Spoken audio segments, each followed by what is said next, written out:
is flying. It is flying. Welcome back to the Safety Meeting Podcast, everybody. I'm your host, Isaac Hecker. Today's very special guest, Seth Lawrence. Hello. And this is potentially a crossover episode. It will be. It's a crossover episode. It's a crossover for sure. With your show. Yeah, Disorganized Religion. Do you want to do your intro? That's me. Hello, I'm Seth Lawrence, the host of Disorganized Religion. Awesome. Thanks for joining us today. This is amazing. I love crossover episodes. Yeah. It unites our fans. It does. Probably the same 40 people. It might be different. Yeah. There might be some same. My mom might listen people. to your show. Your mom might listen to my show. That'd be fun. My mom hates my show. Oh, yeah? Yeah. Is it too risque? Yeah. Yeah. Even though you definitely lean to the clean? Well, I lean to the clean, but I don't care if my guest does. Right. And then I put out 2 episodes. I mean, they're the same episode, but one's edited, one's not. Right. But, for my mom, it's not the swear words that are offensive. It's sex, context. Masturbation. Yeah. Like, she hates all that stuff. Right. But, But you can't. what else do comedians talk about? Yeah, there's a lot of that. Yeah. They talk about the same 2 things over and over Exactly. They're so lonely. Yeah. So she doesn't like that. And then there's some stuff, like religious stuff, that I probably take even too cavalierly. And my guests for sure do, which I think is funny and fine. But, my mom might listen to your episode or to your podcast after this. I'm going to do 100% my best to try not to swear. Yeah, I don't care. Less editing. Right. Right. And then do you get any weird looks when you go to church? Or people are like, I know what you're all about. No, not yet. I don't think there are some people in my congregation that have listened to select episodes. But no, I mean, people have come to the clean show that I produce and put on. But no judgment yet. Right. Yeah. I have a really bad habit of just diving into conversations without explaining who you are. No, that's cool. Seth is a comedian. Yeah. A dad. Yeah. A clean-ish comic. He leans clean. Yeah. He's a comic. He's a comic that tells jokes that are funny. There you go. And whether or not I don't you think swear. they're clean is up to you. Yeah. He doesn't swear. He wears interchangeable wedding bands. Right. Sometimes they're white. I was. If you go back to episode 44, I wasn't wrong. It wasn't the light. He just switched his rings out. I'm not crazy. You're not crazy, dude. I like to call everybody a philanthropist sometimes. Oh, fun. Yeah. Sure. Because, we all give of ourselves. No, I give to charity. I really like what you're doing, though, on your show. Thanks, man. Because I really think I grew up in a Southern Baptist world and then a non-denominational church. Okay. So school was Southern Baptist. Yeah. Wednesday nights, Sunday mornings, Sunday nights, and youth group were non-denominational. It was called the Christian and Missionary Alliance. So it was mission-based. Oh, my gosh. So what does that mean? Like you were trying to recruit people mission-based? I think it was more about, so every 4 years we had a youth pastor, and then after 4 years they shipped that dude to Africa or China or South America specifically. Yeah, to do proselyting work. To start churches. Charity, whatever. And so they would leave youth pastoring? Pastoring. Yeah. Pasturing. Pasteurizing. Yeah. And then they would go to a language college for 2 years, and then they were gone. Boom. Gotcha. See ya. Sure. And then the rest of their career was in their home country. Oh my gosh. So our whole denomination, they always told me it was bigger than it seemed. We had like 2 churches in our denomination in our small town of Raleigh, North Carolina. Okay. Yeah. But I think there was only like 200 or 300 in the whole country. That were members of your faith. No, that that were church units of our denomination in the States. Yeah. We had 2 colleges associated with our your faith. Specific faith. Yeah. But then you expand that into like the whole Southern Baptist thing. There was 2 totally different messages happening there. Yeah, I was going to say. And so it was a little crazy because we had chapel every morning at private school. Okay. And we were hearing one message there every morning at 10 o'clock. It's the same thing. What was the message for the Southern Baptist side? It was a lot stricter. It was a lot of like... Is that right? Very literal interpretations. Of the Bible? Yeah. Yeah. Like a lot of... like dress codes were important and rules were the name of the game. It was... follow these rules and do these actions and then receive all of the good stuff. Interesting. And then... Do they believe in deathbed repentance, the Southern Baptists? Good question. Been a minute. Yeah, okay. Fair enough. Yeah, I think, if you... Like if you truly accepted Christ in your heart before you died, you could have been like a serial killer. Yeah. And God would be like, "Now you did it." I think the most famous example of that would be... Ted Bundy? That's one of them. Yeah. The dude that... I'm going to say this wrong. I'm going to lose a bunch of followers. The guy who first stumbled upon evolution Charles Darwin? Yeah, Darwin had a deathbed repentance. Oh, did he? Yeah. Like his last 10 minutes, he was like, I realized that I think I'm all about Jesus, and I might have been wrong about this whole evolution thing. And see, I don't think they're mutually exclusive. Right. I agree. Yeah. So why would he need to repent? I don't know. Anyway. All right, fair enough. This is also like half baked into like you're getting information from people that want to always support their side. Yeah. So I grew up with a lot of here are stories that support what we believe. Right. To make you feel better about choosing the same thing. Sure. Are they apocryphal? Are they real? Yeah. So it's like dealing with the Bible in real time. Yeah. Yeah. This is an actionable thing that does this. This verse equates to that. Yeah. Oh, that's fascinating. Yeah. We actually had a big youth conference in Salt Lake one year when I was 18. Oh, no kidding. So I've toured your headquarters. Yeah. That's where the headquarters of our church is. 18 was not your most religious year for me. Yeah. So we're taking this tour. We're going through all the floors. We see the big temple. We see and I'm being such a jerk. I'm like, hey, where are all the dudes? Oh, yeah. And they're like, oh, they're in that building. Yeah. Then we get to that building. I'm like, where are all the girls? Yeah. So all the guys are in the corporate building and all the girls are giving the tours. And I thought that was interesting. Interesting when I was 18. I put it in different words. May have been the way that you phrased those questions. I probably wasn't the kindest person at that time. So they do have sister missionaries who guide. So these are young women typically. I mean, now they've changed the age. It was always around 21. Now 18, 19? I should know this. I think it's 18. Right out of high school? Now, yeah. So you it used to be like you do a year of college and then you could go on your mission. Really? Yeah. Interesting. Yeah. But now, because a lot of students are taking a gap year anyway, after high school, the church has just been like, instead of you guys wasting time or, let's make it more convenient for you to serve and then you can go to college right after. Was a gap year even a thing when you went to college? No. Me neither. No, I never heard. Lazy. That's what I thought. I was like, what are you talking about, gap year? I mean, I didn't go to college, so slacker. I'm still on my gap year. Well, hey. Now. But had that been an option, I may have considered. Would you have taken it? No. I wouldn't have taken it. I'm still taking it. Yeah, so, right. Yes, I would have taken it for 100%. I just wonder how many more people would have been interested in going like, oh, I really can just go see the world for a little bit. Well, it was very different for women because typically men served at 19, which is now 18 for young men. And so for women, they would serve at 21. And the idea was that the emphasis for young women really should be on marriage as, archaic as that might sound now. Sure. But that missionary service was not a requirement necessarily for them, whereas it's more of a requirement for the men, to do this proselyting work and develop those leadership skills and the qualities that you. Yeah, I mean, it's even just like it goes along with our priesthood responsibilities and to send out sort of salvation to the world. Sure, women give birth and have other responsibilities within the church, which wasn't. I mean, that's a big job. Yeah. It's a huge deal. Big deal.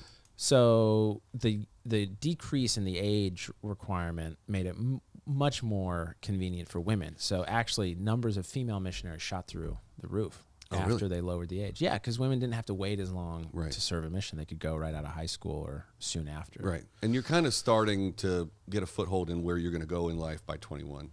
Yeah. Well, I mean, women mature faster than men anyway. So a lot of them just knew what they were doing.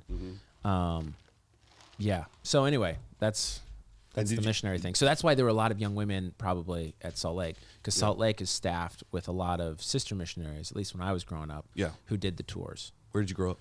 Orem, Provo.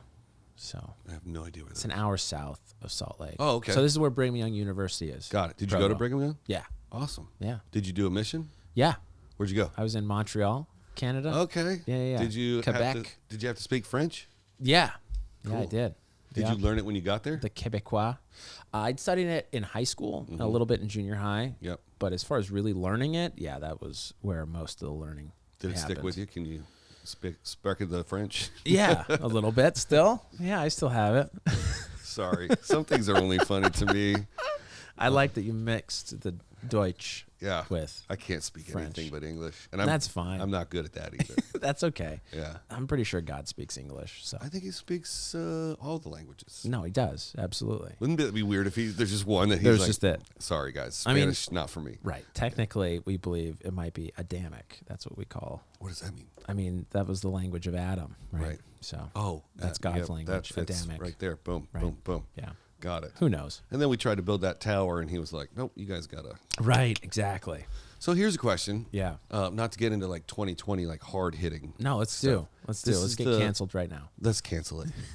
This was my very first thought when I started listening to your show, and I've had this thought throughout my upbringing. Okay. And it has to do with, I don't know how to phrase this, so I'm just gonna spit it out. Yeah. So there's people who label themselves Christian with the Christianity thing. Yeah. And then we have Catholicism. Right. And then so if you talk to a Catholic, they're like, "Are you Christian?" Like, "Yeah, I'm Catholic." Yeah, of course. Right. So that's always been a little point of contention or confusion for me. Interesting. Where people identify as Christian, which I feel like is something that I identify or identified as. Yeah. And then there's people who do different things than me who Right. also say they identify with me. Right. But they do other stuff. Right. So has anybody ever talked to you about that, or has that ever been a thought? Like I heard on one of your shows where you're like, I think there's elements of Christianity that also play. Yeah. So do you believe the whole book? Which book? The Bible. Let's The start Bible? there. Yeah. Yeah. And then you have an additional book that Right. you also have reference to that Right. has faith and value for you as well. Yeah. Yeah, absolutely. Does it feel weird when people are like, "Are you Christian?" No, it doesn't Do feel you correct them and say, "No, I'm actually"? What's the proper nomenclature to define your faith? Well, so I view Christianity as a more overarching umbrella. So it's everyone who believes Jesus Christ, is a savior figure. Okay. Right?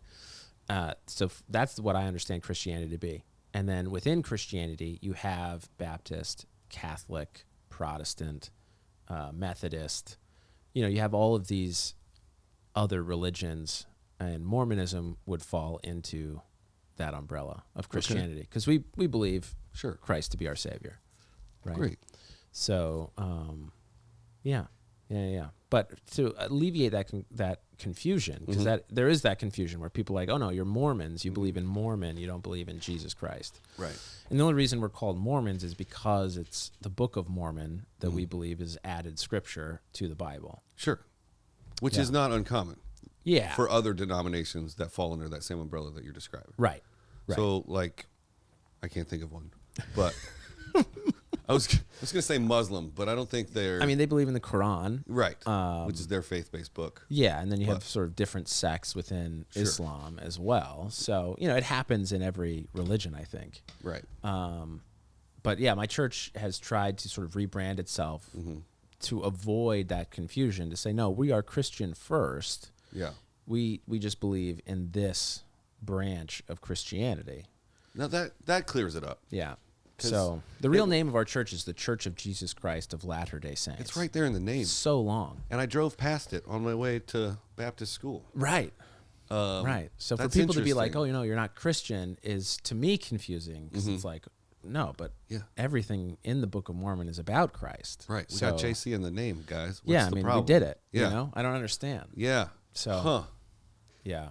There's a lot of, so I grew up in the South. Right. North Carolina. Yeah. Beautiful state. Absolutely. Yeah. Super green. I did law school there. Did you know that? I didn't. Yeah. Which law school did you go to? At UNC. Chapel Hill? Yeah. Wow. Tar Heel, baby. What year? I graduated from law school in 2011. Okay. I was out here already in 2011. Yeah. Or no, 2014. Do you know? Started in 2011. Do you know Dan Postian? No. I've seen his name around. If I showed you his picture, Handsome Dan is what we call him. Real good looking fella. You've seen him at Burt's. Yeah. He grew up in Chapel Hill. Oh, no kidding. Shout out, Dan. You don't watch this show. Come on back anytime you want. Yeah. He's like Chapel the chef Hill. guy. He is the chef guy. He has a little burrito show. I say a little burrito show. He's got 6,000 followers. Got a tiny burrito show. He was on Top Chef. Oh, no kidding. Or something like that. Yeah. Got cast right out of being a waiter. Unbelievable. Casting director was sitting there having breakfast or lunch, and they were like, "Can you cook?" He's like, "Yeah." He's friggin' Harrison Ford of kitchens. Yeah, he learned how to cook on the show. Got second place. Unbelievable. What a story. I mean, yeah. What a dick. Yeah. Jeez. He did 6 minutes at my birthday show. Oh, did he? I wanted him to do 15. Oh. Did he have 15? No. That's why he did 6. That's why he did, and that's how you do 6. That's great, though. Not that's to derail fun. us from our... No, that's fine. Yeah, so anyway, North Carolina, that's where you grew up. Are you practicing law here? No. Have you passed the bar out here? No. Did you pass the bar in North Carolina? Yeah. Cool. So I practiced out there for a year and a bit. Yeah. Doing transactional work. Mm-hmm. Yeah, for a small firm in Cary. I used to live in Cary. Beautiful. Yeah, right Cary's by the great. airport. I love it. Yeah. Yeah. RDU, baby. Man, what a small mall of an airport. If you guys have ever been to Burbank Airport, RDU is a little smaller, but it's 2 sides of it. So there's a Southwest side and an American Airlines side. Yeah. It's very clean because no one ever uses it. No, it's great. Yeah, you don't have to wear a mask there. I mean, you don't have to wear anything. Yeah. Yeah. It's the Silicon Valley of the of the West East Coast. Or the East Coast. Yeah. Yeah. No, Raleigh, I mean, the whole triangle. Yeah. Totally blowing up. It's great. Yeah. There's a lot of influx of new young talent, which is bringing a whole new mentality to the region, which I think is really good. Expanding people's horizons. Yeah. Because there was not a lot of open-mindedness. No, when you were growing up? Yeah. I find that shocking. We did things the way we did things in the 80s. That's how it was done. Yeah, that's because it was the right way. Yeah. It was God's way. We had to be the first people on our block to get the internet. For real? Yeah, my dad worked for IBM.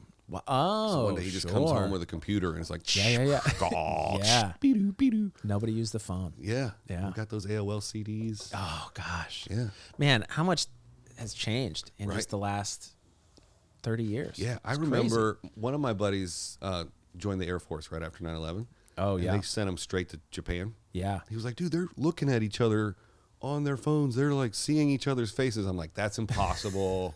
There's no way that's ever going to happen. And then 2007 rolls around, the iPhone comes out. And here we are. You know, we're only 7 or 8 years behind the Japanese. Yeah. No big deal. No big deal. After we nuked them, right? Which is crazy. And then 2011 or 12, they had the tsunami. Right. I just watched a documentary on that the other night. Oh, yeah. Fascinating. Yeah. Because they had 2 power plants. Yeah. Right next to each other. Yeah. Right on the water. I mean. Yeah.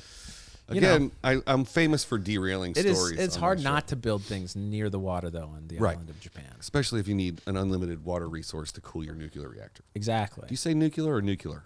My wife made fun of me for this. Yeah? She was like, it's 2 syllables. It's like, you speak to a man with respect. Nuclear? Nuclear is apparently popular. Popular? Nuclear. Nuclear. Yeah. But like where I come from, it's nuclear. Yeah. I love it. We're going down to the nuclear power plant. Yeah. We're going to get some peanuts. It's the same. We all know what you're talking about. So college took you to North Carolina, or were you already out there? Graduate school. So law school took me to North Carolina. Yeah. Yeah. And my wife did a PhD in accounting at UNC, too. Do you... did you meet your wife in regular school? Regular at BYU? School? Yeah. Brigham Young. And Brigham Young University. Did she do any elevated education in North Carolina as well? Yeah, so she did her doctorate at UNC. Oh, fancy. Yeah, so once she finished her doctorate, she got a job at USC. Wow. And that's what brought us here. Cool. Yeah. Yeah. So in that transition from, lawyer to here, we did some number crunching and sort of reevaluated what I wanted to do because she was going to make way more money than I ever would doing law stuff. We decided, like, why? Why would I work? I mean, I found doing legal stuff fulfilling. Sure. But if it meant I didn't need to do it and I would see my family way less and I would really just be working to pay for childcare, was that worth it? Right. And no, is what we decided. Just scrubs out. Yeah. So now we're trying to negotiate my schedule as a stand-up with her schedule working and me taking care of kids during the day and stuff. So yeah. Regardless of how late you have a set, kids are getting up at I'm up 5, making 6. breakfast, dude. Yeah. I'm daddy of the year every day. Do you try and do as early spots as possible? No, I don't care. No. Yeah. I mean, if I were, famous, like if I could just walk in and be like, hey, I would like the 8 o'clock. Right. Then I would. That would be my preference. When you're famous. Right. So when we get there, I'm going to take the 9 o'clock. We'll put the kids to bed, 8:30, boom, I'm out. Hitting the Improv Comedy Store, 9:15, and then I'm out. That's what another famous North Carolinian does. Oh, yeah? Ken Young. Oh. Ken Jung. Ken Jung. Yeah. Yeah. He was a doctor in North Carolina. Yeah. He likes to hit the early spots. Yeah. I'm out by 9, guys. Yeah. I got to go. I mean, that makes sense. Yeah. I don't know how parents do it. Like Joe's at the store till 2 every morning, and then he's night, whatever, and then he's waking up with his kids. And yeah, I would need a nap. Yeah, I mean, I'm sure. Yeah, drugs help, but I can't do those either. So yeah, I don't think he does accelerants. I think he just does the slower downers. Yeah, the depressants, the weed. Right. I heard on your show that you have never imbibed. Never imbibed on any alcohol or drugs. Right. That's awesome. I mean, I'll do ibuprofen when I feel pain. Ooh, look out. Know, the doctor prescribed stuff. But no rec drugs. Yeah. Yeah.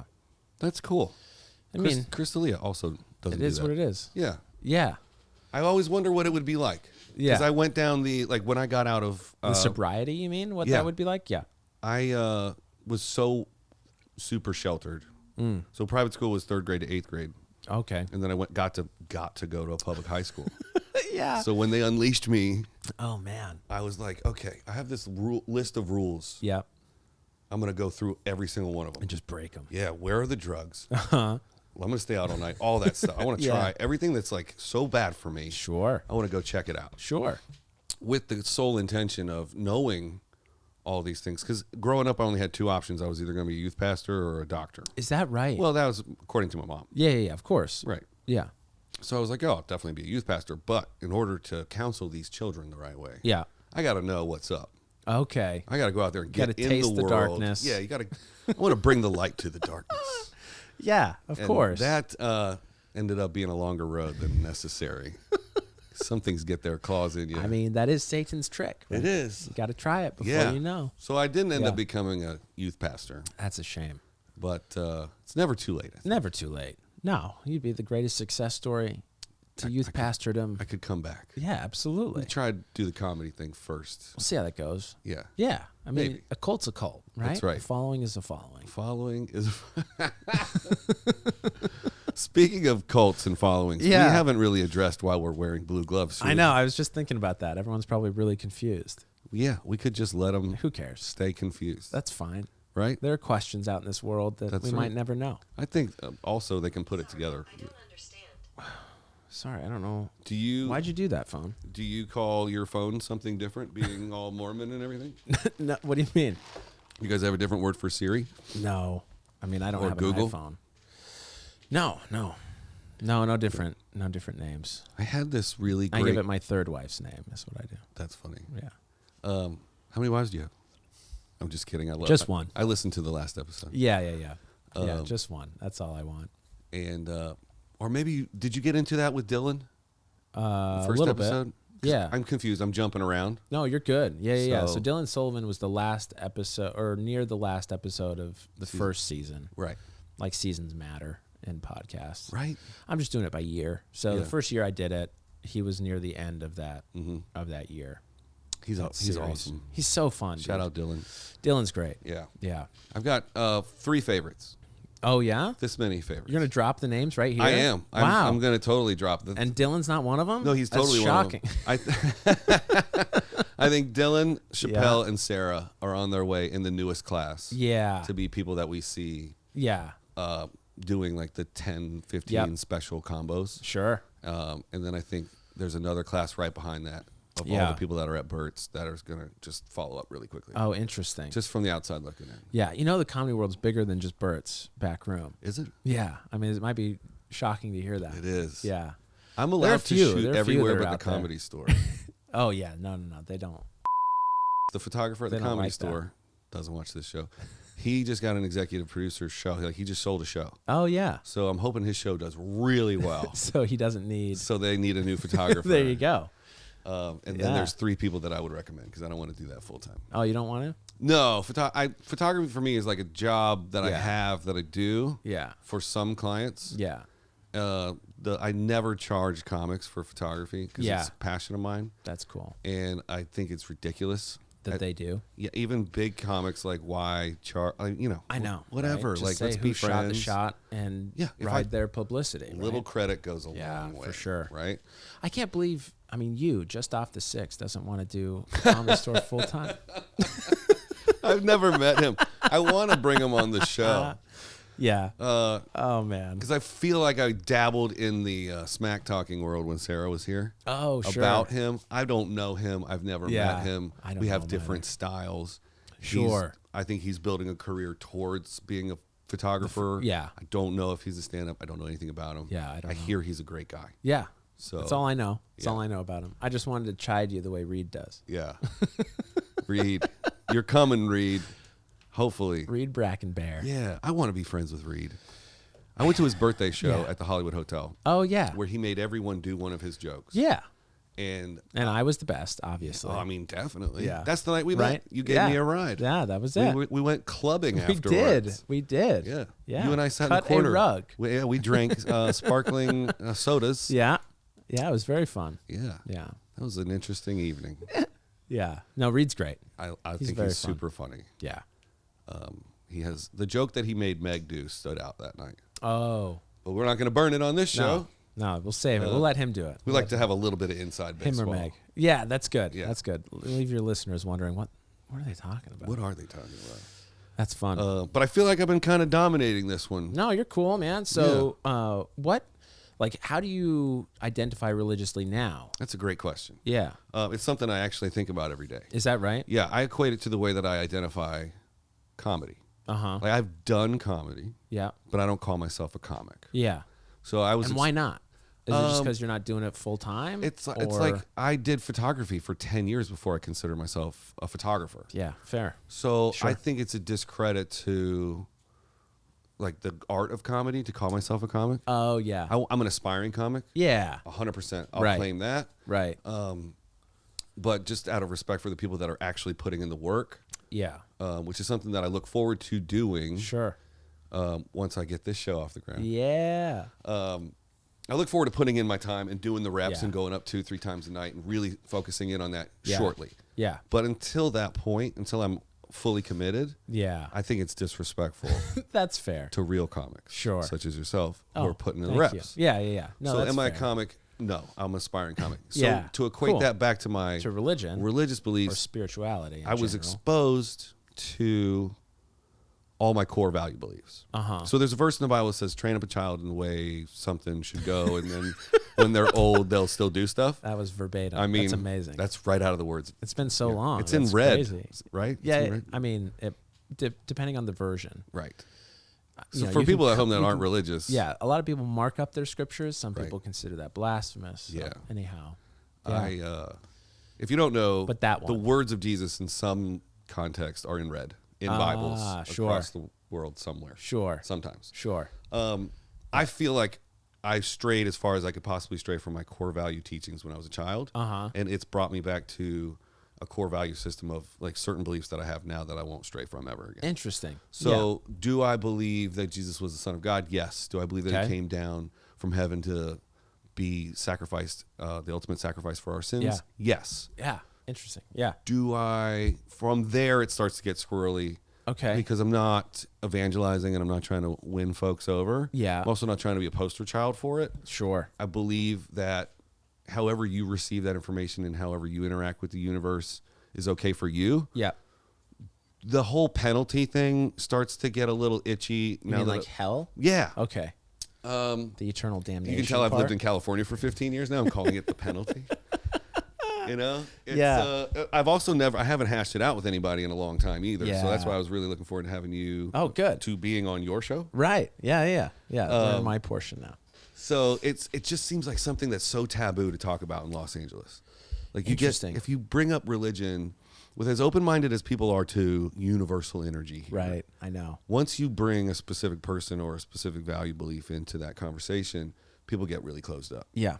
And I think that has to do with some of the way the media portrays Christianity. I think that there's a certain far right section of Christianity that makes all of Christianity look bad. Yeah. Sure. They just get the most attention on both sides. I mean, there's a section of the far opposite of Christianity that makes those people look weird too. Right. So yeah, I mean, extremists on the other end, right? Right. Atheist extremists, religious extremists, extreme anything, everything in moderation, including moderation. Totally. Right. Totally. So as far as like waving a banner and going, check it out, everybody. Yeah. I'm kind of at a crossroads because I've said some things on this show that probably wouldn't be considered of faith. Okay. So I struggle with it. I'd like to be someone who is looked at like, this guy's got some core values and he's a stand-up guy and he believes something that I would like to know more about. Yeah. So I'd love to be a light. Right. But I'm not. I also want to fit in and be funny. I mean, you never know, right? You don't know who you're a light to. Mm-hmm. And I think as a comedian, right, we never know who we're funny to. Right. We know, I guess the way I look at it is I know what I say I find funny. Mm-hmm. Otherwise, I wouldn't say it. Sure. And then a lot of what I think is I'm just trying to shop around to find my audience. Who else agrees and who else connects, right? And I think religion is a little bit similar in that way, right? We shouldn't be shoving it down people's throats. Sure. But we should make the option available, Yeah. Be like, hey, this is a way to live life that has brought me happiness, or this is a joke that I find funny. Do you agree? This works for me. It might not work for everybody. Right. Do you like Pete Holmes? Yeah. Yes, I do. I like the way he does it. Yeah. I identify with him probably the most, not necessarily comedically, but just based on his podcast. We had similar upbringings. He went super religious. He went to private Christian school. Right. And then he went out and became a comic. Yeah. And it's not like he lost his faith. But I mean, he kind of did. He did. Oh, yeah. Actually, I don't know what I'm he talking kind of about. did a lot. He straight up like bounced from it. And well, he had a really traumatic marital relationship that ended in a terrible divorce, it sounds like. And then, he was like, and I identify with that. Like, I haven't had that experience, but I definitely feel like if that portion of my life were to explode, I'd be like, why am I doing any of this? Sure. It would be a huge reevaluation. Right. But, I like Pete Holmes. Yeah, he's got a similar theme on his show where they just have a chat for like 2 hours. And then at the end, he's like, where are you at with God? Right. And then people of all walks of life are just like, I look at it like this. And he's non-judgmental. Yeah. And he's like, that's cool. I never looked at it that way. Yeah. Awesome. Yeah. So I'd like to be like that. Yeah. I'd like to be accepting and and forgiving. But I'm not. Well, I'll get there. You're well on your way, right? I'm just trying to be a more enlightened person. Yeah. I mean, you don't strike me as a super judgmental individual. Oh, I am. Really? Yeah. I have sleep apnea, so I'm tired all the time. Yeah. And when you're tired, Yeah, everything gets... Yeah. Just, look at that guy. this schmuck. Judgy McJudgerson. Oh, that's interesting. I'm getting over it, though. I got an appointment on Tuesday to get it fixed again. I had surgery for it 15 years ago. Oh, is it a... I had my throat laser. Mechanical issue? Yeah, it's all this stuff is... Yeah. It's from 25 years of smoking, basically. That'll do it. I just quit 5 days ago, too. Which is also why we're wearing gloves, because you should not get coronavirus. I shouldn't. It hits those with respiratory issues. Oh. Did you know that? I didn't. Oh, yeah. But I also believe that I'm not going to get it. Well, that's a big part of it, too. That's called faith. Yeah. I have faith. Yeah. Good. Faith that I won't get it. That's great. Although if you do get it, only 2% of people who actually catch it are going to die. So far. Right. Yeah. I mean, it might be even less because there might be a whole bunch of undiagnosed cases. That's right. Anyway, I don't know. I think the coronavirus is overblown. I'm saying it now. I do too. I mean, it's definitely the biggest outbreak of a thing that we've had in a long time. Yeah. So definitely buy toilet paper as much as you can. It's much ado about nothing. Right. Well, it's something to be concerned about, but not like on the news every day, 24-hour coverage. Yeah. I mean, okay. I'm going to play devil's advocate here. Yeah, let's go.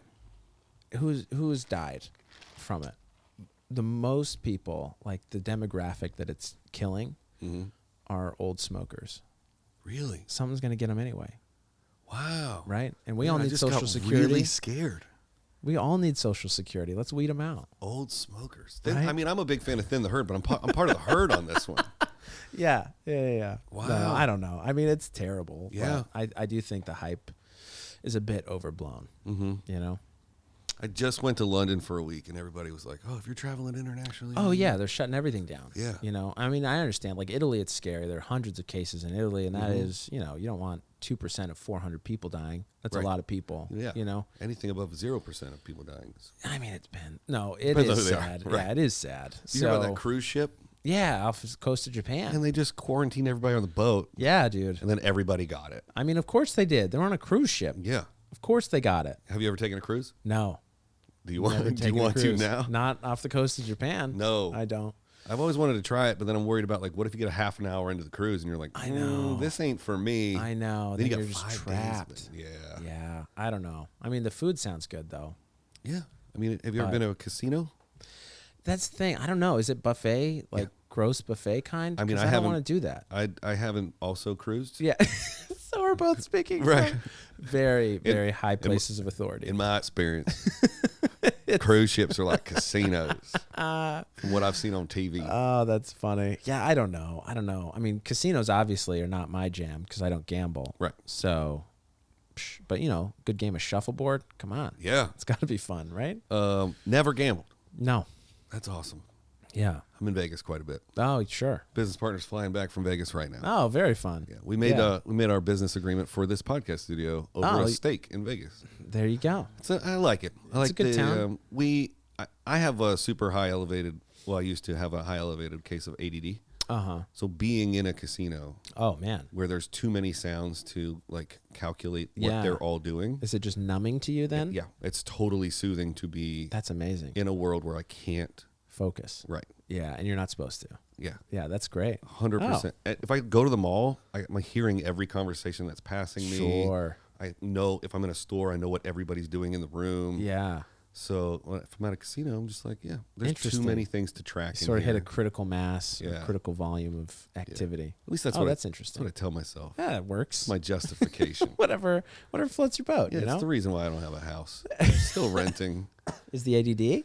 Yeah, well, or the gambling. It's the donation that I give to the Las Vegas church. The Church of Vegas. Good.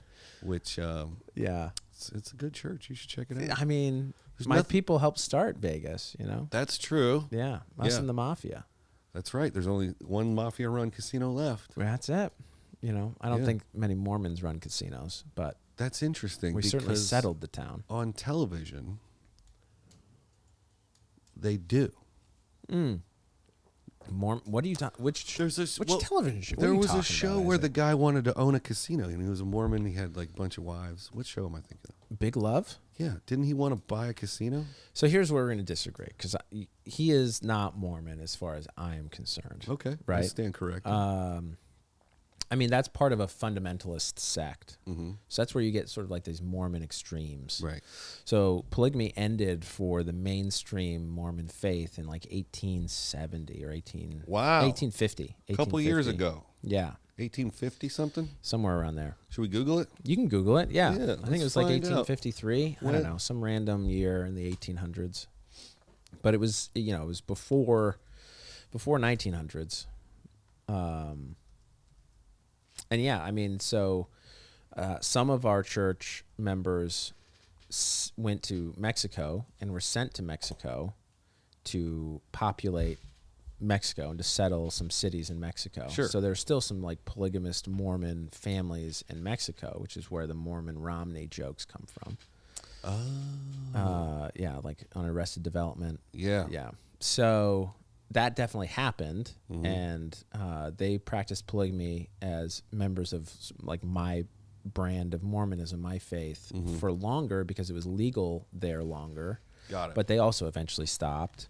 So now those who are left in Utah are not really members of my church at all. What do They're they members call of themselves? a different. I mean, I think they just call themselves fundamentalist members of the Church of Jesus Christ of Latter-day Saints. But I don't really know.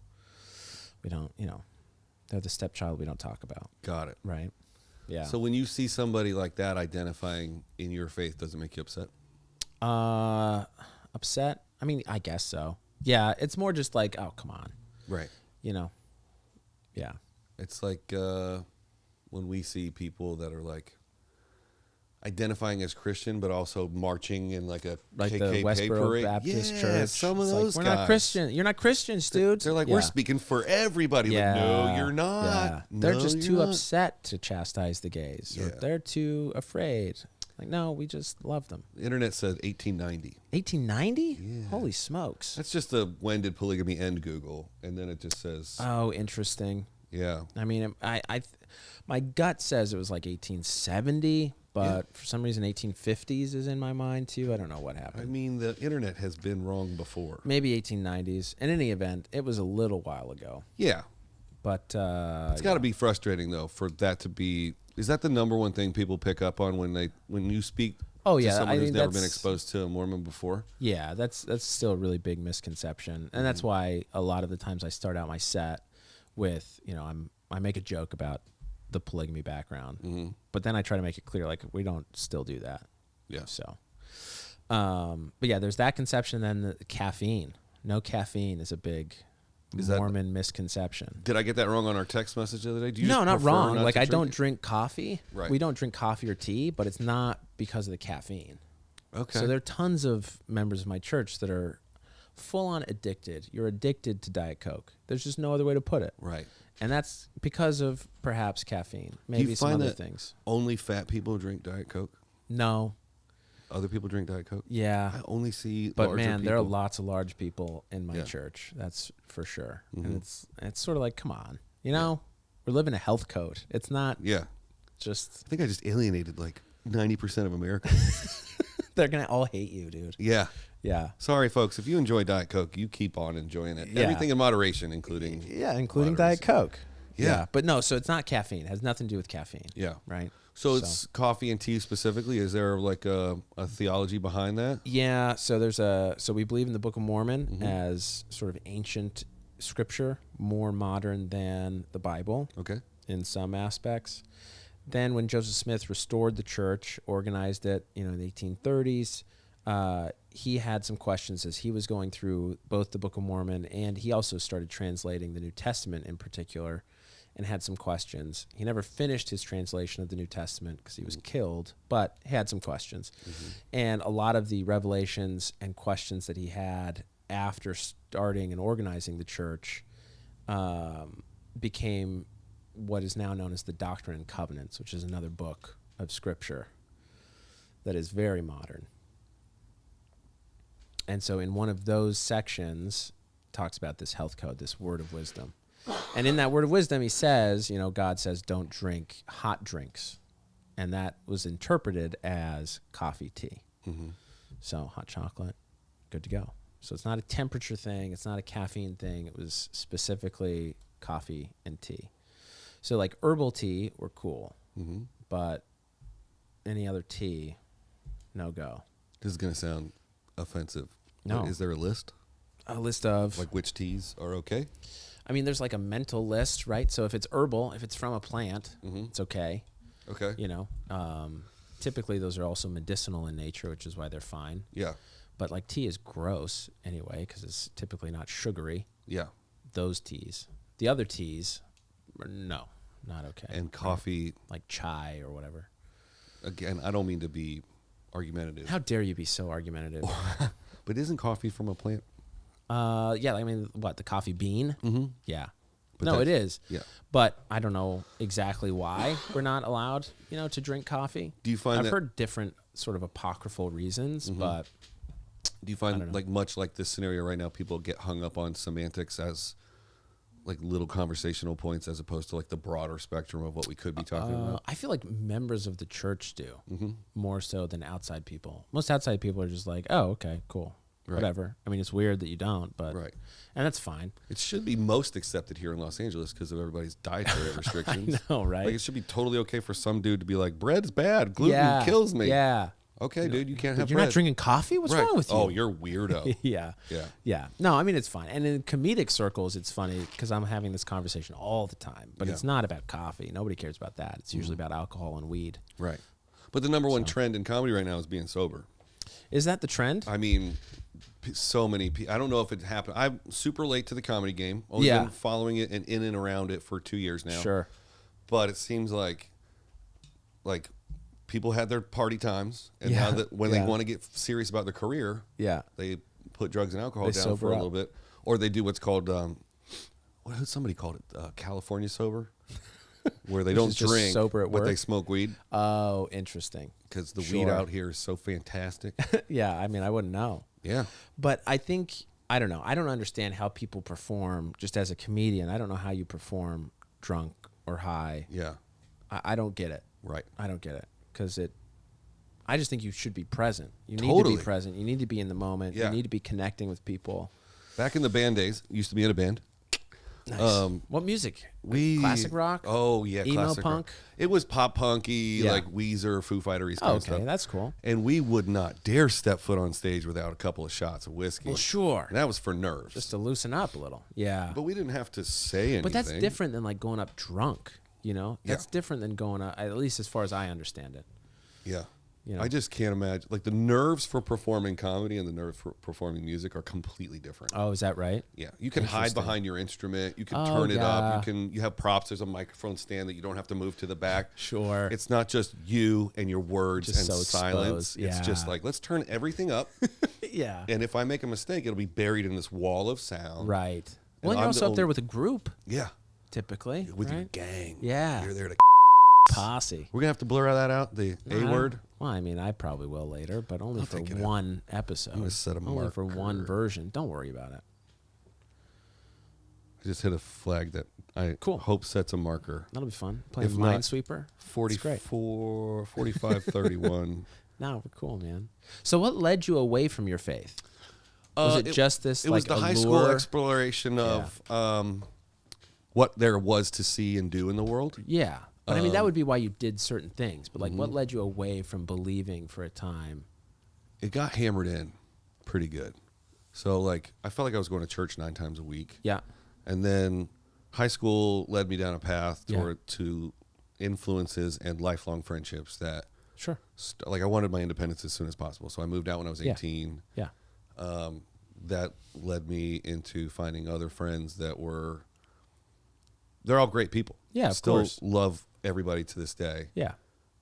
But it led me to finding a path that it was away from church. Yeah. It was people of the world. Yeah. So to speak. But like in our terminology, it would just be normal people. Yeah, right. Right. People that didn't grow up with the same exposure to organized religion as me. Right. And I found them fascinating. Yeah, of course. I found their viewpoints fascinating. Yeah.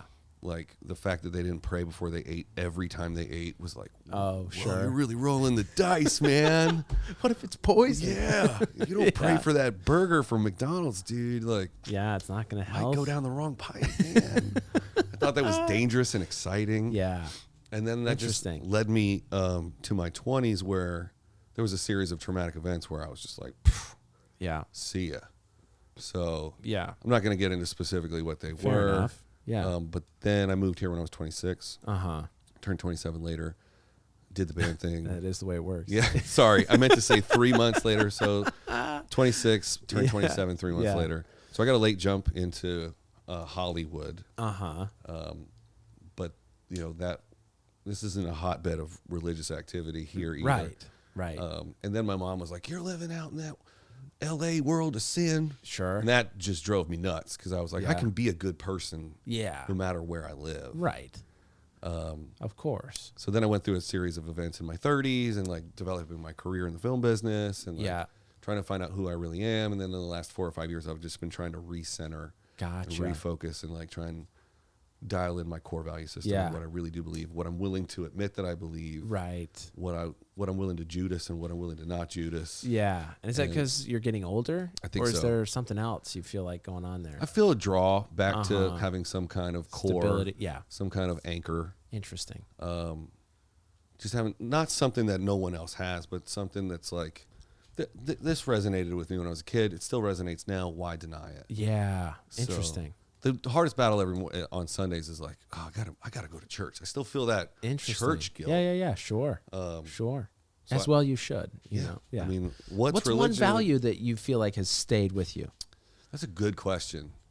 I was a big liar when I was a kid. Yeah. I used to love getting away with it. Sure. Like I would just make up falsehoods just to just to do it. Like my mom would ask me a question and the truth wouldn't get me in trouble, but I would just see if she would believe me. Oh, interesting. This is also what drew me to playing poker. Oh, because I was bluff. Like, Yeah. I mean, when you say falsehood or lies, like you're not talking about like, Isaac, you wash your hands for dinner, and you're like, yes, when you really didn't. Well, it started there. And then it would be like, are you high? That's the gateway lie. No.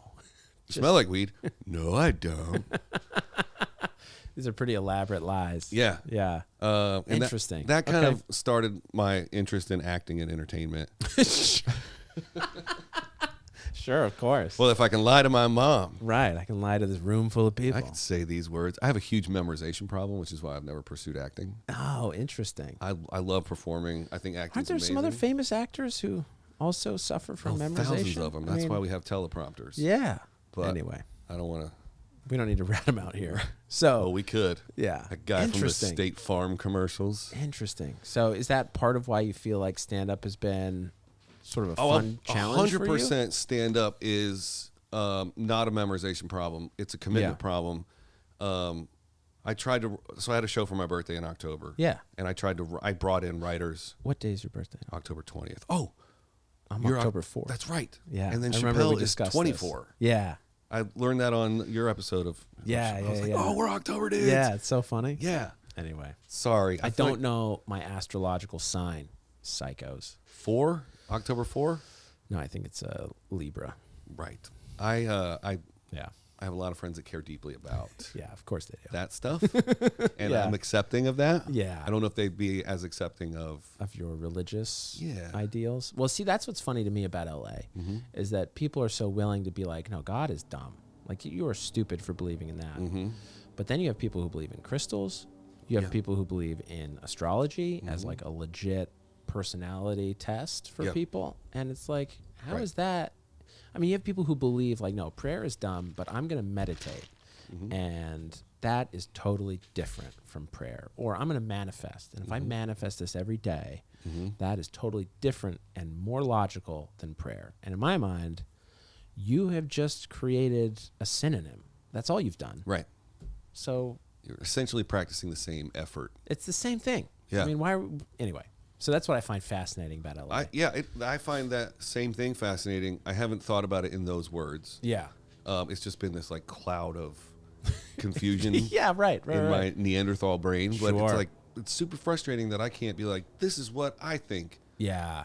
I think people force acceptance on you for their greater value system here in Los Angeles. And except for, it feels like this veil of like, hey, if you got an organized religion thing happening, I don't want to hear nothing about it. Right. But let me tell you about these crystals. Yeah. And if you don't accept me for my crystals, it's because you have organized religion. Sure. And you're not accepting. It's like, whoa. Where did we make up all these rules? Yeah. So, yeah. Oh, that's fascinating. Yeah. I feel like I've been super dominating. No, not at all.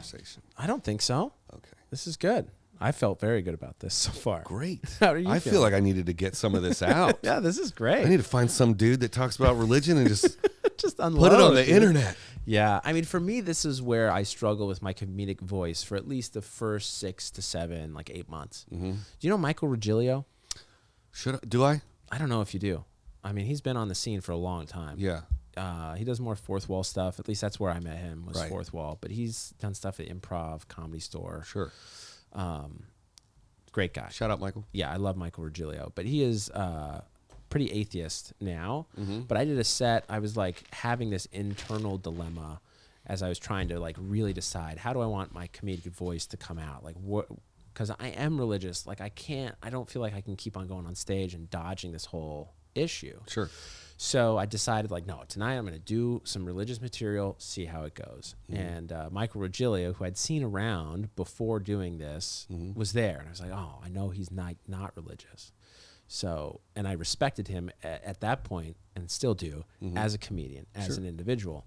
And when I did my set, I was like, who better than in front of people who definitely don't agree with me. Right. So I did my set, and it was, it's an open mic at Fourth Wall. So obviously I crushed. And after the set, he came up to me. He was like, dude, you need to keep doing that, because there are not many like pro-religion comedians who are not doing like the Christian circuit, ultra clean, weird material. You need to keep doing that. And so from then on, I've been doing that because it just felt way natural. Yeah. So it's just interesting to me that like this guy who's like, yeah, I understand religion and sort of rejected it for some of its issues, was like, no, you're doing good. You're doing good stuff. Like that needs to keep going. Because funny is funny. You're right. Yeah. Right. And I think that the number one problem with like Christian music or Christian comedy, or put Christian on the front of anything, like Christian MMA or whatever, That would be amazing, though. Oh, that would be awesome. We've invented like 2 awesome things today. Missionary battles? Dude. Wow. Who wants to go to Africa the worst? Let's get it on. Oh, the loser's baptized. The loser has to go to France. That's so funny. Man. That's a great idea. But yeah, you're talking about this like shortchanging. Yeah, it's like anytime you whitewash it. Yeah. Or put any color in there with other than white, whatever you want. It's the first thing that came to mind. No, white is negative, so it's okay to whitewash. Yes. Right? Yeah. Yeah. What?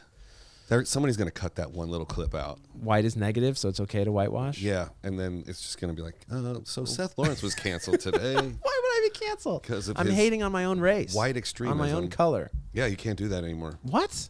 Yeah, you can't. Sure, you can. You can't even hate on your own people anymore. Yes, you can. Your own people. We're all one people. If you're a white cisgender male, you can hate on yourself. You're supposed to. Oh. I mean, we should really be cutting ourselves right now. I got to write that down. Yeah. Hate yourself. Got it. That's it, man. There was a while that I convinced myself shortly after high school when I was in my I'm exploring things before I become a missionary. Oh yeah. Youth pastor phase. Right. Where I felt led that I was going to get in the music business and I was going to revolutionize Christian music. Oh, there you go. And I was going to write songs that were so good. Yeah. Yeah. That people would be like, that's a Christian song? And that wasn't you two? Wow. Get out of here. Where's Jesus at? Let me get some of that. I mean, that's not a bad vision, right? It just made my blood boil that it was like, this is stuff for you. Yep. You get this stuff. Yep. Can't have any other stuff. Right. But you get this stuff. Right. See, and that's where I am with clean comedy. Because I think clean comedy gets a bad rap for being not as funny, not as edgy, not as smart as regular comedy, whatever that means. I think it opens up. When I first started, the most attractive thing to me was, what's the hardest comedy? Yeah. Clean comedy. Sure. But it just opens up so many more doors. Like a lot of people, I was going to use the S word there, poop on it. Oh, sure. You can use this word if you want. You be natural, Isaac. You be you, dude. I don't want to edit it later. I'm famous for saying I'll edit that out and then just leaving it up. Sure. So just out of selfishness, I don't want to spend any extra time editing S words out. I understand. No, it's tough. But that was the first thing that I wanted to do. I was like, I want to do clean comedy because it's hardest. So if I'm going to be a comic, I want to do it the hardest way. Yeah. And then get the most crowd. That's your religious background. Yeah. We need to suffer for what we love. Let's do it. Plus, I mean, if you can, clean comedy is not going to offend anyone. But people who enjoy dirty comedy would come to a clean show, but not vice versa. Right. So you're only opening up your fan base exponentially. To people. I mean, you're selling. At the end of the day, we're starting businesses. Yeah. We're independent owner operators of our own corporations and our own brands. Right. And the more people we can attract to come buy tickets, the better. The better. No, it's true. Clean comedy's always been the most lucrative. Yeah, you're going to get the first look deal at sitcoms. You're going to get your first chance at writers' rooms. You're going to work for the networks first. Yeah. I mean, it worked. It's proven. Oh, yeah. You can do corporate gigs. Oh man, pay so much. Ooh, buddy. Yeah, that's good money. Yeah, I mean corporate. It's a lot. You know, I'm going corporate. I mean, I'm all for selling out. Yeah, to be quite honest, we're buying in, baby. Buying in. But I don't know. I mean, clean comedy. I guess that's where I struggle because I'm like I don't swear, but I'm not really a clean comedian. I feel like I deal with some edgy issues that could be offensive to people. You know. Okay. So, I don't know. Do you think that... I don't know where that line is. It's interesting to find the line, too, because what's risque to you is probably... Right. Like, what's PG-13 to you is probably super G to somebody else. Yeah, but I mean, so for example, right? Like, I don't think making fun of... And I shouldn't put it this way, but one of my favorite jokes right now is where I talk about my 3 kids and how my oldest is a girl for now. That's funny. I don't know. Right. You know? And, but transgender people might get offended by that, but it's not a dirty joke. No, if anything, it's in support that you're leaving the option open. I always want an oldest son, you know? There you that's the way I tag it. It's not right? too late. Yeah. So I don't know. I mean, I think taking offense has nothing to do with, the topic. Anybody can be offended about anything. It's true. You can feel the energy shift in a room. If you're at a comedy show at a church, you can feel it when the comic goes that's the Holy over Spirit. that line. Yeah, that's the Holy Spirit being like, I no longer approve. Right. And then the whole room goes, oh, That was funny, but I can't laugh. Who else is laughing? My goodness. I can't laugh. Yeah. I mean, everyone says God has a sense of humor. A lot of religious people believe this. He has to have a sense of humor. I also think it's a pretty dirty sense of humor sometimes. It must be. You know, like messed up, dark. I think God has a sense of humor because when you look at the way some animals are shaped. Sure. You got to be like, wow, giraffes, dude. Yeah. Cool. Yeah. I mean, that's wild. Yeah. There's a joke there. The platypus itself. Right. Was God's fun time. Where are you at on eating meat? Do you eat meat? Oh, yeah. Right. Yeah. Okay. Yeah, I love meat. Cool. Yeah, totally down. So if you had a preference between In-N-Out and Five Guys. Look at that segue. Look at you. Mom, I segued. I did it. Way to go, sweetie. We're at the hour mark. Nice. So this is great. It's 1:30. I know you got to go by 2-ish. Yeah, we got some time. Do you care if we just bang through a couple of segments? Let's do the segments. I came up with a segment yesterday that I was going to revolutionize my show. Oh, and what is it? I was falling asleep on the couch, and I was like, I got to do that. If I don't write this down on my phone right now, I'm never going to remember. And I woke up this morning like, what's the new segment? What is it? It's going to change the whole show. Oh, no. I have no idea. I have no idea what it is. Oh, that's a shame. I used to ask people what their favorite meal they ever had was. Yeah. And I don't ask people that anymore. Yeah, that's a tough one. But where are you at on the old In-N-Out Five Guys thing? Man, so in general, gosh, to me, they serve very different purposes. Mm-hmm. Okay? So if I want like a hearty meal, I'm going to go to Five Guys. If I want like a casual good eat, I'm going to go to In-N-Out. Right. Okay. You know, I mean, growing up, we didn't have In-N-Out in Utah. Like In-N-Out was nowhere other than California. Yeah. And I have family that's in California. My aunt and her kids all live in California. So when I was growing up in Utah, we'd come to California, hit the beach, hit In-N-Out. It'd be a treat. Yeah. Right. It's very fun. And then In-N-Out started popping up. Mm-hmm. And now everybody's, you know, it's like the fast food of the century, right? I have a question. Yeah. They serve different purposes for me. Did you, when you were living in North Carolina, ever go to Cookout? Yeah. Dude. So good. What? So good. The tray? Yeah. Oh, come on. Okay, how angry are you at every restaurant in LA saying they're comfort food? Do you not see this? I've never heard it. You guys start looking up on Yelp, dude. I've looked at Asian food restaurants that are like, yeah, we're comfort Asian food. And to me, it's like, that's not possible. Not until they bring a Bojangles out here? Yeah. If you don't have hush puppies, right, it's not comfort. Oh. You're just food. Do you know where Lancashire and Moore Park and Vineland and that little five-way section in the valley? No, but there's a fish and chips place on the corner that has hush puppies. Oh, no kidding. Are they good? They're hush puppies. All right. I mean, Cookout is good though. And the shakes were great. Whoo. I mean, yeah, Cookout was the jam. You get a double burger, a corn dog, French fries, and some other thing with a drink for like $4.95. I know. See, now if you go Five Guys, In-N-Out, Cookout all the way. Yeah. Every time. It's not even a contest. No, not even close. Yeah. And the barbecue, I can't get over people calling Carolina barbecue out here. That's like, that's not. No part of Carolina would do this barbecue. Well, it's just because it's vinegar based, they call it Carolina. But I've had barbecue from restaurants that are like, no, this is Carolina barbecue, and it is not vinegar based. Well, it is clearly ketchup based. The state is split. I know. We're going to do another 2 hours on barbecue. I know, dude. I skew more East Coast. Yeah. Like the more vinegar, yeah, and the better the coleslaw, the better. What's the place I'm thinking of? I want to call it Baby Blues, but it's not Baby Blues. Oh, I don't know. There's one in Venice, and then there's one in Hollywood somewhere. They call it Carolina barbecue. I've been there a couple times. And you're like, this isn't it. Yeah, it's as close as you're going to get out here. Is that right? Yeah. We have a recipe from Allen and Sons. Mm-hmm. I should have you over. We'll make some Carolina barbecue. Dude. You know what? My wife makes a mean Carolina barbecue, dude. It's very good. I know you're close to here, but do you spend a lot of time in the valley? Some. There's a place, I don't even know if it's still there. Oh. Called Miss Peaches. Oh. On Lancashire. Interesting. Chef is from Virginia. Yeah. His smothered fried chicken will change your life. Oh. We got our turkey there one year for Thanksgiving. No kidding. And he was only letting one person in, one person out. Wow. It's called what? Miss Peaches. Miss Peaches? Mm-hmm. Okay. I'm going to check that out. Yeah. I don't know if he does barbecue, but I mean, some good Southern food would really hit us good. Other pro tip, Bojangles.com sells the spice. Oh, do they? Online, you can get a 4-pack for $8.99 no sent kidding. right to your house. Wow. Yeah, then you take that to Popeyes, get whatever you want. Shake You're it good on to there. go. Yeah, you can create your own Bojangles franchise out here. Yeah. There was also a really good burger spot in North Carolina. One of the best burger spots I've ever been to. It was like Al's Burger Shack. It was on Franklin Street by UNC. I didn't spend a lot of time in Chapel Hill. Yeah, it's a good burger. And Al's. Yeah. If you're in Chapel Hill, North Today's Carolina, episode is brought to you by Al's Burger Shack in North Carolina. I think it was called Al's. Anyway.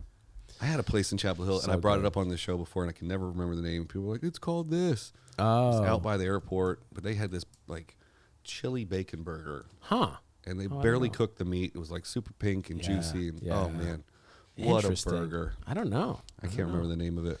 Charlie's or something? Yeah. Charlie's Burger Place. Not ringing any bells. Cool. That's fun. So you're going Five Guys. I'd go Five Guys. I agree. I'm Five Guys all the way. Yeah. Yeah. Yeah. I'm hoping that this will set off a viral trend. A war. I'll make a subcategory on my YouTube page of just this clip. Oh, the votes? Yeah, there you go. Here's what I don't like about Five Guys. Oh, let's hear it. Okay. When they started, they were purists, right? If we don't make it here, then we don't serve it. Okay. And now they're serving shakes. They don't make cows there. They don't. Well, that'll be beef. And when they first started, I asked them, I said, do you guys do shakes here? And they're like, no. We don't have a cow in back, so we can't milk it. So we're not doing shakes. Well, they don't butcher the meat there either. I'm just saying, they had their principle that they started with, and now they're serving shakes. They're good to shakes. me, that's not okay. Well, I think just out of principle. I think the peanuts make up for it.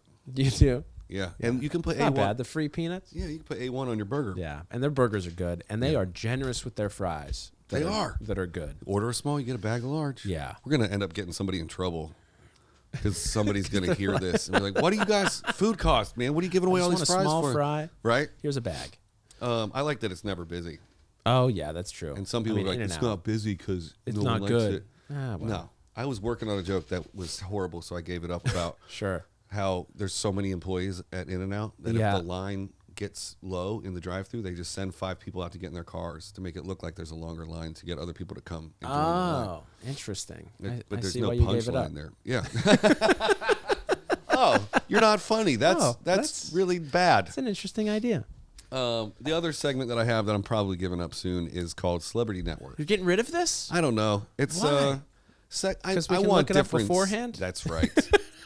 Because I didn't do it right with Meg, and then how did you not do it right with Meg? I looked it up and knew the number before. Like we both should have guessed. Oh, gotcha. And then so I knew. She had great. Hers was Ali Wong. That was great. But then Bridget did.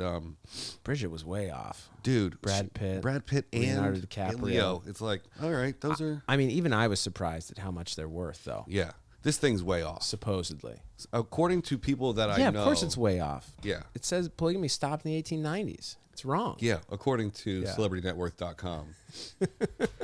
I mean, it's only estimates. Right. Right. Like no one knows. Yeah, I mean, no one knows. What's it based on? Probably based on salary projected for the last film or something stupid. I mean, you can get people's quotes and what they made off films and whatnot. Yeah, but I mean, that's not a reflection of net worth. You don't know what they did with that money. No, you have no idea. That's right. So that's probably why I'm getting rid of it. Oh, all right. I mean, it's an interesting idea, though. Yeah, it was. It came up on what we call the Squadcast, which I'm also getting rid of. Oh, 4 people in here. Just good. Get rid of those. I mean, hacks. Listening to more than 2 people talk is very just like you can't tell who people are. Yeah. So interesting. Well, you need some more diversity. You can't just get 4 white guys in here. Oh, it's not. I know. I did a 4-hour episode with 2 of my African American friends. Yeah. And one guy in Wisconsin, so he couldn't see what we were doing. And then we went through a couple bottles of whiskey. Oh, there you go. So I cut that 4 hours down to about 56 minutes. Yeah. Because it was just slinging things across the table that are not for you guys. Yeah. So do you want to play? Funny. You want to pick a guy? Yeah, I want to pick Edward Norton. Oh. I don't know his net worth. No. I want to, though. He just did his directorial debut. Yeah. And the story behind that is like he couldn't get funding for it. Even Edward Norton. I know. So he just started wrong with this calling town? People and going, will you please be attached to my script? And by the time the list got so long, they couldn't deny it. That was off of what book? Because he wanted to make it off a book, right? We could Google that, too. Anyway.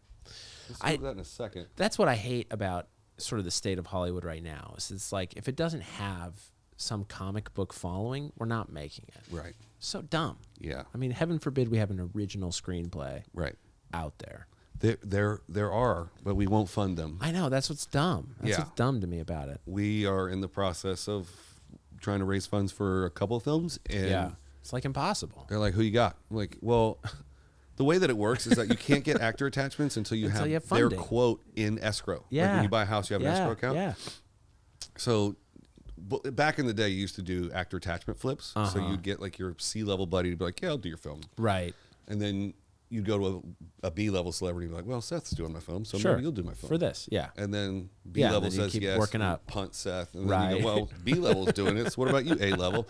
And then eventually they were caught on. Yeah. And so now the agents won't give you a letter of intent until you prove that you have the money in an account. Yeah. Jeez. So now I need to forge a document that says I have $3 million in an escrow account. Yeah. And then I can get actor attachments, and then I can be a big-time Hollywood producer. Right. There you go. Well, at least you know the path. Well, that's what I'm doing on the side when I'm not actively not doing comedy. Right. It's an effort to not do comedy. Is it? Yeah. Yeah. Because I do write every day. Yeah. Good. That's not true. It's not true. I want to believe that. Do you feel the addiction to do it yet? Do you feel withdrawal? So you do a set. Yeah. The next day, are you like, oh man, I wish I was out again? No, it's the opposite. Is that right? Because with what I do for work, I'm a first AD in the commercial film business. Yeah. And a lot of times I get a microphone. Yeah. So last week I was on set Monday, Tuesday, and Wednesday. Yeah. 2 different jobs. Yeah. And I'm the center of attention all day long, and I have a microphone. Yeah. So when I'm not funny, I don't feel the bomb because I'll just go, all right, we're rolling. Like, guys, let's go. Yeah. And when I am funny, I feel that. Yeah. I don't have that same energy when I'm on a mic. Interesting. Like I don't have the command of the room. Yeah. I don't have that confidence. Yeah. So when I'll write, and I'll run it on this speaker. I have my own mic. I'll bring writers in here, run it for them. I'll tape it. I'll listen back to it. Man. And then when I get to the mic, I bomb. I'm bomb. Yeah. And I'm like, I don't feel the bomb until I leave. Because I know there's a switch that I have that I could turn on my work energy. Yeah. And not what's the opposite of bombing? I've never done Crushing? it. Yeah. Okay, cool. Yeah. Is that what that is? Killing? Yeah. I've never killed. I've killed at work. Yeah. In front of celebrities. Yeah. I've made a lot of big time people laugh that other people would be like, if The Rock was sitting at a mic, everybody would be super nervous. Sure. But I can make him laugh at work because I'm not supposed to be the funny guy. I'm supposed to be the AD. Yeah. See, that's what I was going to say. It feels like an expectation problem. Oh, it's totally be funny now. Right. Instead of in the moment. Like at work, I just let whatever I want come out of my mouth. Well, haven't you just tried? Look, it's an open mic. No one here wants me to succeed. No one here wants me to be funny. Right.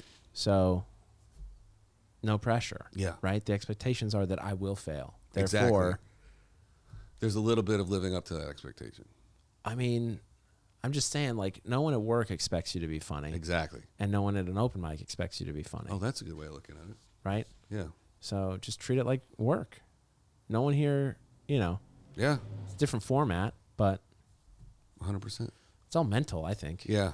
I need to sit in the silence a little longer, I think. Yeah. There's a temptation to just run. Yeah. And not wait for laughs. Not that they're coming at a mic anyway. Well, I mean, but timing can be huge that way. Yeah. Because sometimes, I mean, I don't know. I don't think I've ever seen you do a set. It would be. I would need to see you do a set. It would be interesting if you have, because it's been so very rare. Yeah. So when I did my birthday show, I wrote jokes. I hired all the comics. Yeah. And I hosted it. Yeah. And I would do one of my jokes between every set. Sure. And then I ran out of jokes. Those weren't funny. I even blanked on my first one. Yeah. Which was gonna be funny. It was about getting a Netflix deal. Oh, okay. But the punchline is that it's I'm spacing on the word again. Yeah. Restraining order. Oh. The new deal with Netflix was that I got to be 300 feet from the building instead of 500 feet. Right. But I spaced on the restraining order word. And I remember saying on the mic, guys, I know this is embarrassing. And I can feel the heat from you guys being embarrassed for me. But I'm not embarrassed right now myself. Yeah, I just don't remember. I'm going to sit in this moment and be embarrassed for you guys. But I don't feel bad right now. I don't feel bombing. Interesting. And I sat in it. Someone finally called out. One of my writers from the back called it out. I think Nick Pyatt shouted out, restraining order. And I was like, yes, thank you. Got it. Moving on. But after all that was over, I bought the room for the night. So after all that was over, yeah, of course, my friends were there. We're all drinking. Yeah. I just sat on the stool and like people were like, tell the blah, blah, blah story. Yeah. And I just was super comfy and I started telling those stories off the top of my head. Yeah. Threw it in punchlines and I was crushing. See, and that's what's funny to me is that I feel like a lot of stand-ups, and in my talks with stand-ups who are like starting out or doing it, I find out typically like a pattern is, you know, you do one or two where you've had experiences of talking to friends like this, right? And, you know, you tell a funny story and it turns out it's universally funny. Everybody loves this story no matter where you go. Right. And then you realize, oh, but to do stand-up, I can't just tell a story. I have to tell some real jokes like that I've written out and sort of contrived and created. Sure. And those don't always do as well. And then it's like, oh, well, maybe I'm not funny. But really, we're trying to find out how to tell stories and these contrived jokes as naturally as we do the family stories, you know, the dinner table stuff. And weave them back and forth like they're both natural. And we sort of all start there, and then we go through this huge learning curve and trouble, and then we end up there, right? If you stick with it and good, like that's sort of where you want to be, where you're just telling nonsense, but it's dinner table nonsense. Right. That I think it's that comfort level. Yeah. And I thought that the years of experience being on a mic at work would help. Was gonna catapult me. Yeah. Everybody was like, no, dude, you still got a mic. And I was like, yeah, we'll see about that. I mean, you do. Yeah, you do. You clearly 100%. do. There's no shortcuts. There's no shortcuts. Yeah, there's not. But then I think the first time someone said no shortcuts, immediately Daniel Sloss pops in my head. Because he had a special at 24 years old. Yeah. And then Taylor Tomlinson just had her quarter life crisis come out. She's 25 years old. Yeah. So, but they've also been doing it 100% for a long time. But there's the Burt Kreischer, Tom Segura, you got to have 20 years in line of thinking. Sure. And then there's people that are getting specials at 24. So even if they started at 18, there's 6 or 7 years in, which that's a light at the end of the tunnel that I can see. Yeah. 46, 47, yeah, I'm working, course. Great. I can do that. Right. 60, I'm 40 now. Like I Ron White? don't have 20 years. Well, that's true. He's awesome. Yeah, I mean, I think it's a matter of, and I think with like Taylor Tomlinson, Bo Burnham, you know, all these younger guys and gals who've gotten this huge opportunity quick, it's because they were just right spot, right time. They're talented for sure, 100%. But you know, they were there for the boom in the early mid 2000s, right? Yeah, where it's just like everybody wanted comedy. Netflix is still on this like let's just pump more and more and more out. Yeah. I think we're gonna hit the end where it's like this is too. It's not good. Well, you know, we're hitting some specials where it's like I don't think that's that good. Right. Why are you doing a special? It's good for some people. I mean, maybe. Yeah. But you know, like Amazon's about to make a big grab. I mean, they've had some. I mean, Jim Gaffigan signing with them and doing that. It's their first huge victory. If you look at all like the other ones that were available before that. Yeah. It's like who? What? No, who are these people? Right. Yeah, we don't know. We don't know. And then it was Jim. And now it's going to be an avalanche. Well, and they just look at Netflix and go, what's Netflix doing? Oh, they have a whole department of funny? We'll just offer them a bit more money, and they'll come here. Because we have all the money. Yeah, I mean, and that's fine. I hope to ride one of those waves one day. But I don't think we're in an age of like 20. And then you have people like Sam Morrill, who couldn't get anyone else to fund it. So he just put it out on YouTube. Yep. It's fantastic. Exactly. And I think there's no rhyme or reason to this business. No, Isaac. No two people have ever become directors the same way, and no two people have ever become comics the same way. No. And that's the whole thing about the entertainment business is like, do you have any advice for a young so-and-so? It's like, no. Find your path. Yeah. Do your thing. Yeah. Find your unique voice as quickly as possible. The one universal theme that I've found between at least comedy and music, as far as like when you're looking for a new band member or a headliner's looking for an opener, it's all about being a good hang. Yep. Because it's the offstage time. Yeah. You have 23 hours a day that you have to spend with that person. I mean, assuming the talent, right? If you got two people that are equal in comedic ability or musical ability, then it becomes the hang. Right. Right. Or sometimes it's just the hang. Yeah. Interesting. I mean, it's not like they're going to take, like for the Foo Fighters, for example, they got Taylor Hawkins. Yeah. His ability level was through the roof. Right. But he was by far the best hang. Yeah. There are definitely stories in comedy where like this guy's not as funny as this guy. Yeah. But like that's my homie, or I like traveling with this dude. Sure. I can name 4 people that I'm not going to right now. Yeah. They don't watch this show. Yeah. Yeah. There was a person that me and Bridge don't like together. Bridge. Oh, is that right? Yeah. Man, I'm so fascinated now. I'll tell you later. All right. I can't wait. I don't want to say it right now. It's not that we don't like him. It's just not for us. So, Edward Norton, should we guess? That's right. Let's do Edward Norton. Or do you already know? I don't know yet. All right. I'm going to guess 204. $204 million? Yeah. Yeah. American dollar. Yeah, American. Wow. 204 Korean. Bot. 204 bot. Wow, 204. I'm going with 204. 204. Yeah. You want the over or the under? You get a range. Oh, you get a range? All right, let's go. I guess. There's no rules, really. Yeah. Let's go one. I'm going to go under. Okay. I think 204 is a max. Okay. 204 is the ceiling. No, you know what? I'm going to go 204 to 220. Okay. I'm going to do tight range, and I'm going to go over. Okay. I'm going to Prices Right you. Okay. And do 221. $1? Yeah. 220 and 221. Yeah. I'm going to go 221 to 230. You sick mother. I don't know. My gut's telling me lower than 200 now. Really? Yeah. I'm going to go. I'm going to change my mind and do the under. I'll go 204 man. to 1. You have 16 there? Yeah. What's 204 minus 16? Cool. I mean, 194. Whatever. 188. Yeah, that's close. 188. 188. Don't check it. Just believe it. It's totally wrong, but that's fine. Is it? I mean, it's close. 204 minus 16. Yeah. Is 94? No, it's 188. Yeah, that's it. No, it's not. I have made myself to sound like the biggest moron. I did law, not math, so just let's all be clear on that. There you go. Law, math. English is my background.